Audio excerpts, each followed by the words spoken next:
Hi friends, ఈ వీడియోలో group D, SSC CGL లేదా ఎస్ఎస్సి జీడీ వంటి ఎగ్జామ్స్కి ఉపయోగపడే కొన్ని హిస్టరీ బిట్స్ అనేది చూసుకుందాం ఫ్రెండ్స్. అయితే హిస్టరీలో ప్రధానంగా భక్తి ఉద్యమానికి సంబంధించిన బిట్స్ అనేది ఇక్కడ ఇవ్వడం జరిగింది. అయితే ఫ్రెండ్స్, మనకి ఇంపార్టెంట్ బిట్స్ చూసుకున్నట్లయితే మధ్యయుగ భారత్ కార్ల్ మార్క్స్గా పేరొందింది ఎవరు? ఆప్షన్ 1 ఏంటంటే Ramanujacharya, option 2 Ramadasu, option 3 Chaitanya Mahaprabhu, option 4 ఏంటంటే కబీరు. అయితే ఆన్సర్ చూసుకున్నట్లయితే ఒకటవ ప్రశ్న యొక్క ఆన్సర్ ఏంటంటే ఆప్షన్ 4 కబీరు. మధ్యయుగ భారతదేశ కార్ల్ మార్క్స్గా పేరు పొందింది ఎవరంటే కబీరు. రెండవ ప్రశ్న చూసుకున్నట్లయితే సిక్కు మతానికి చెందినటువంటి కల్సాను స్థాపించిన వారు ఎవరు? ఆప్షన్ 1 గురు గోవింద్ సింగ్, ఆప్షన్ 2 గురు రామదాస్, ఆప్షన్ 3 గురునానక్, ఆప్షన్ 4 ఏంటంటే అర్జున్ సింగ్. అయితే రెండో ప్రశ్న యొక్క ఆన్సర్ ఏంటంటే గురు గోవింద్ సింగ్. అంటే సిక్కు మతానికి చెందినటువంటి కల్సాను స్థాపించిన వారు ఎవరంటే గురు గోవింద్ సింగ్. మూడవ ప్రశ్న చూసుకున్నట్లయితే తులసీదాస్ అవధి భాషలో రచించిన గ్రంథం ఏది? Option 1 Adi Granth, option 2 Ramagranth, option 3 Ramcharit Manas, option 4 అంటే సూర్ సాగర్. అయితే మూడో ప్రశ్న యొక్క ఆన్సర్ ఏంటంటే రామచరిత మానస్. అంటే తులసీదాసు అవధి భాషలో రచించిన గ్రంథం ఏంటంటే రామచరిత మానస్. నాలుగో ప్రశ్న చూసుకున్నట్లయితే గీతా గోవిందం రాసిన వారు ఎవరు? ఆప్షన్ 1 త్యాగరాజు, ఆప్షన్ 2 జయదేవుడు, ఆప్షన్ 3 అన్నమాచార్య, ఆప్షన్ 4 తులసీదాసు. నాలుగో ప్రశ్న యొక్క ఆన్సర్ ఏంటంటే జయదేవుడు.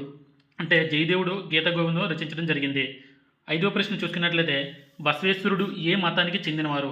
ఆప్షన్ 1 బౌద్ధ మతం, ఆప్షన్ 2 జైన మతం, ఆప్షన్ 3 వైష్ణవం, ఆప్షన్ 4 అంటే వీరశైవం. ఆన్సర్ ఏంటంటే ఐదో ప్రశ్నకు ఆన్సర్ అంటే వీరశైవము. బసవేశ్వరుడు ఏ మతానికి చెందినవారు అంటే వీరశైవానికి చెందినవారు. ఆరో ప్రశ్న చూసుకున్నట్లయితే ప్రసిద్ధ హిందూ తత్వవేత్త అయినటువంటి శంకరాచార్యులు ఏ రాష్ట్రానికి చెందినవారు? Option 1 Kerala, option 2 Karnataka, option 3 Odisha, option 4 Tamil Nadu. అయితే ఆరో ప్రశ్న యొక్క ఆన్సర్ ఏంటంటే శంకరాచార్యులు ఏ రాష్ట్రానికి చెందినవారు అంటే కేరళ రాష్ట్రానికి చెందినవారు. ఏడవ ప్రశ్న చూసుకున్నట్లయితే రామానంద అనుచరులు ఎవరు? క్రింది వారిలో ఎవరైనా ఇవ్వడం జరిగింది. ఆన్సర్లు చూసుకున్నట్లయితే ఒకటో అంటే option 1 Ravidas, option 2 Kabir, option 3 సీనా, ఆప్షన్ 4 ఏంటంటే అందరూ. అయితే ఏడో ప్రశ్న యొక్క ఆన్సర్ ఏంటంటే ఆప్షన్ 4 పై వారందరూ. ఎనిమిదో ప్రశ్న చూసుకున్నట్లయితే శంకరాచార్య సిద్ధాంతం. ఆప్షన్ 1 అద్వైతం, ఆప్షన్ 2 శుద్ధోద్వైతం, ఆప్షన్ 3 విశిష్టద్వైతం, ఆప్షన్ 4 పైవన్నీ. అయితే శంకరాచార్యుల యొక్క సిద్ధాంతం ఏదంటే అద్వైతం. Option 1 correct answer.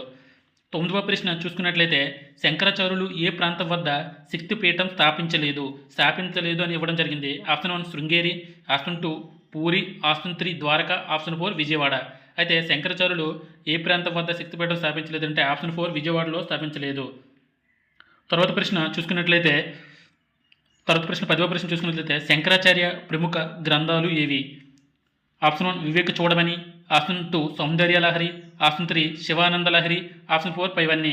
అయితే 13 ప్రశ్న యొక్క ఆన్సర్ ఏంటంటే 4 పైవన్నీ. అంటే శంకరాచార్య యొక్క గ్రంథాలు ఏంటంటే వివేక చూడమని, సౌందర్య లహరి, శివానంద లహరి, ఇవన్నీ శంకరాచార్యుల యొక్క రచనలు. ఈ ఇన్ఫర్మేషన్ మీకు నచ్చినట్టయితే లైక్ అండ్ సబ్స్క్రైబ్.